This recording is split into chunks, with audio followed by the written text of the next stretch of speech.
আছে। হ্যালো বন্ধুরা, good morning. আমি ঝর্ণার কিচেন। আজকে রেসিপি করে দেখাবো। আজকে করব ধোকলা। একটু একদম অন্যভাবে বানাবো, দেখতে থাকুন শুরু থেকে শেষ পর্যন্ত ভিডিওটা দেখতে থাকুন। চলুন দেখ।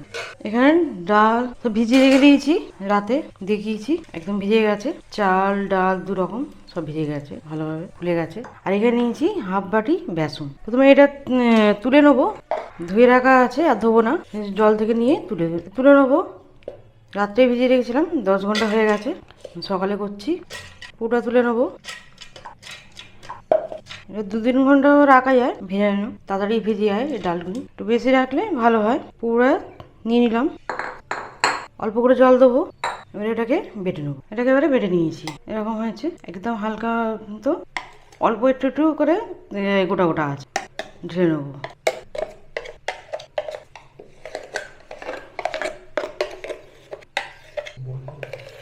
আমি একটু বড় সাইজেই বানাবো, তার জন্য একটু বেশি করেই করছি। নিলাম, অল্প সামান্য জল দেবো, একদম অল্প। এবার ভালো করে মিশিয়ে নেবো।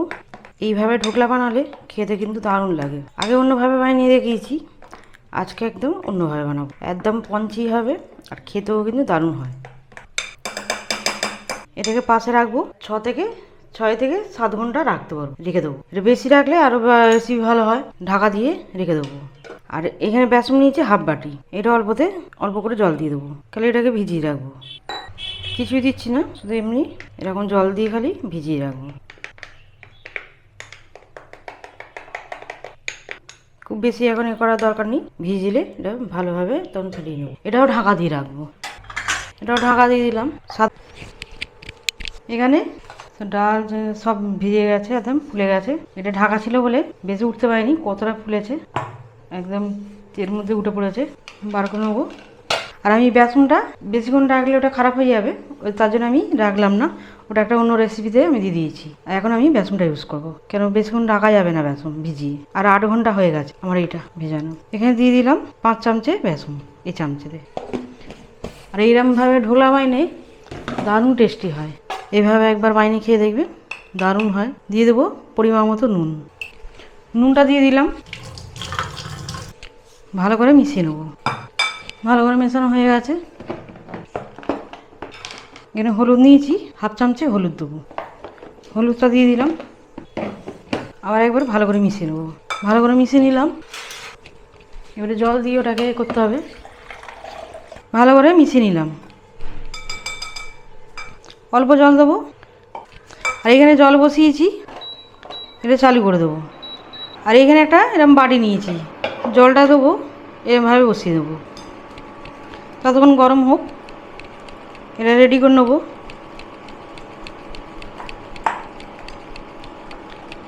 এটাকে করে নিলাম বেসনটাকে।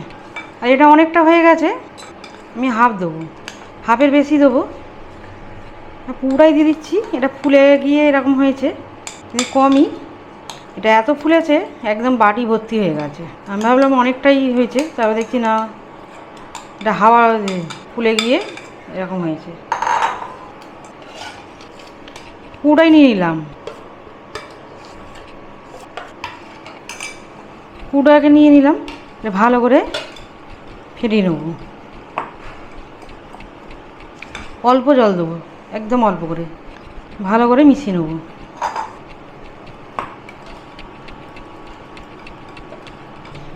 ভালো করে মিশিয়ে নিলাম।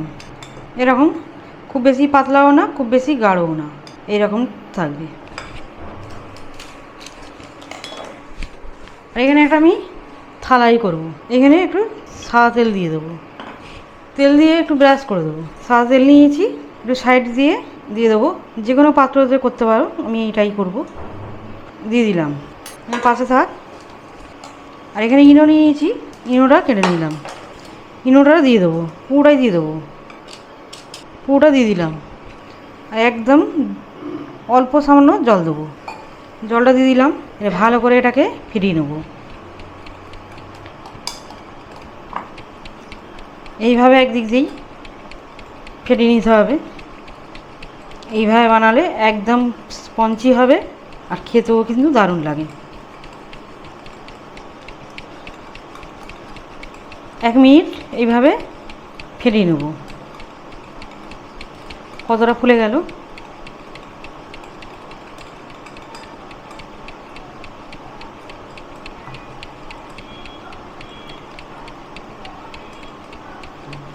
করে নিলাম।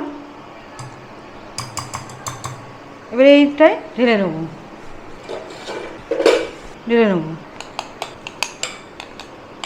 দিয়ে দিলাম। পুরো ভর্তি হয়ে গেল। একটু তুলে নেব, অনেকটা হয়ে গেছে, থালাটা ভর্তি হয়ে গেছে। আর এটা ফুললে অনেকটা ফুলে যাবে, তার জন্য অল্প করে আমি তুলে নিলাম। এটাই থাক, একটু তুলে নিলাম। আর এখানে জলটা ফুটে গেছে, এটা সরে যাচ্ছে জলেতে, দিয়ে দেবো। ঢাকা দিয়ে দেবো। এই ঢাকাটা এটাকে বন্ধ করে দেবো, মুখটাকে 5 থেকে 6 মিনিট করে নেবো। বেশি লাগে না, তাড়াতাড়ি হয়ে যায়। এখানে হয়ে গেছে, নামিয়ে নিয়েছি। এটা 6 মিনিট হয়ে গেছে। আর দেখে নিয়েছি, এরকম ছুরি দিয়ে শুকনো ভালোভাবে হয়ে গেছে। আর এইখানে যে ব্যাটাটা ছিল একদম পুরো উপজে যাচ্ছিলো, আবার পুরো দিলে তো পড়ে যেত। আমি একটু অল্প ঢেলে নিয়েছিলাম, সেটা এতে দিয়ে দিয়েছিলাম। এটা দেখে নেবো, ওটা হয়ে যেতে এটা বসে দিয়েছি আমি। এটাও হয়ে গেছে, শুকনো হয়ে গেছে। এটাকেও নামিয়ে নেবো।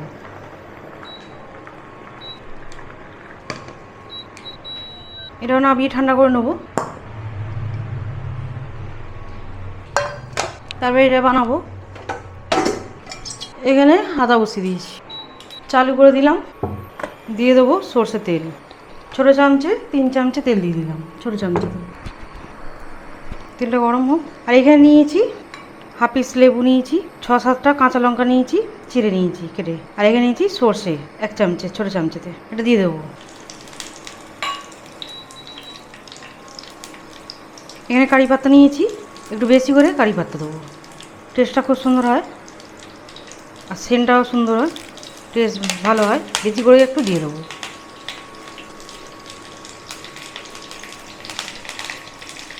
দিয়ে দিলাম। এবার এটাকে ভেজে নেব।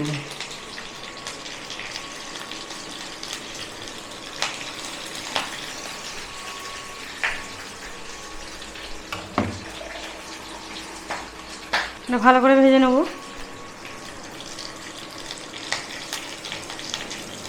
দারুণ একটা সেন্ট ছাড়বে এই কারি পাতার আর সর্ষে।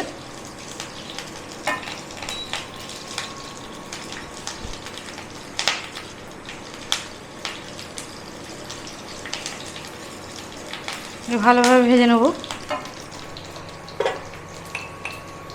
অল্প করে নুন দেবো,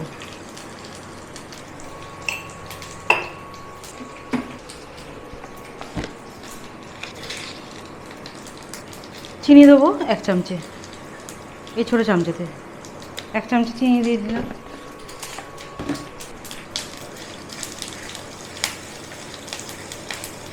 তো ভেজে নেব।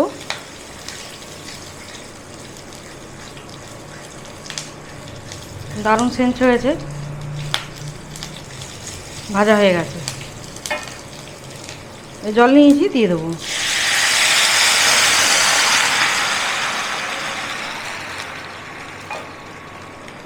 হাফ গ্লাসের বেশি জল দিয়ে দিলাম। এখানে লেবুটা নিয়েছি, লেবুর রস দিয়ে দেবো। পুরোটা নিংড়ে দিয়ে দিলাম। একটু টক ঝাল মিষ্টি হবে, খেতে বেশ ভালো লাগবে। একবার ফুটে উঠলে, ভালোভাবে ফুটে গেলে বন্ধ করে দেবো। ভালোভাবে ফুটে গেছে, খুব বেশি ফোটাবার দরকার নেই। এবার বন্ধ করে দিয়েছি। এবার এটাকে ছুরি দিয়ে এরকম করে নেবো।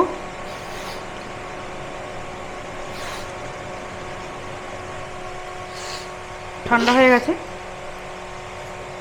এটাকেও এরকম করে নেবো।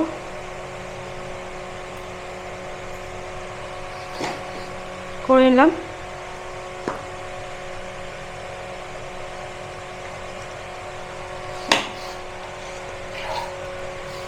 থালাতে দিয়ে এটা উল্টে প্লেটে উল্টে নেবো।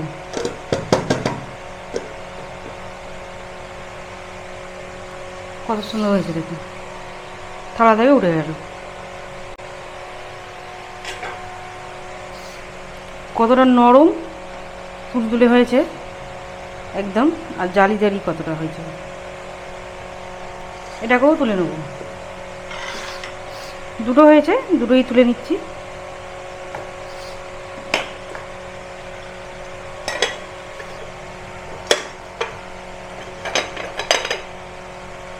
এটাও কত সুন্দর হয়েছে, দুটোই সুন্দর হয়েছে।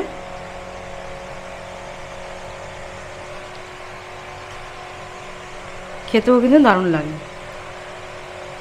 কেটে নেব।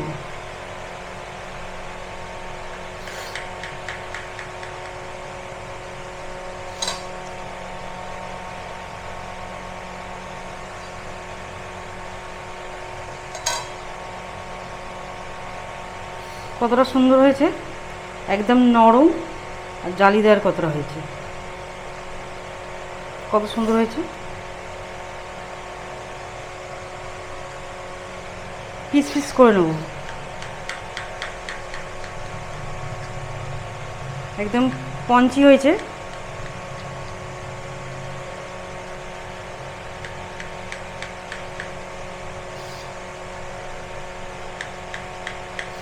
এইভাবে ধোকলা বানালে বাচ্চা থেকে বড় সবাই পছন্দ করবে।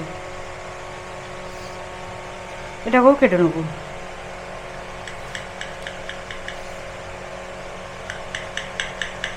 এটাও কাটা হয়ে গেল। এবার এটা বানিয়েছি, ভালো করে মিশিয়ে নেবো, উপর দিয়ে দেবো। জলটা যখন টানবে তখন আরও ভালো লাগবে। এটাও দিয়ে দেবো, দেখুন দুটোতেই পুরোটাই দিয়ে দেবো। এটা টানবে, এখন টেনে নিলে, এই যে এখন জল জল হয়ে আছে, এটা পুরো টেনে নেবে। কত সুন্দর হয়েছে দেখুন, কত সুন্দর হয়েছে। আমার রেসিপি ভালো লাগলে বন্ধুর সাথে শেয়ার করবে, লাইক করবে আর সাবস্ক্রাইব।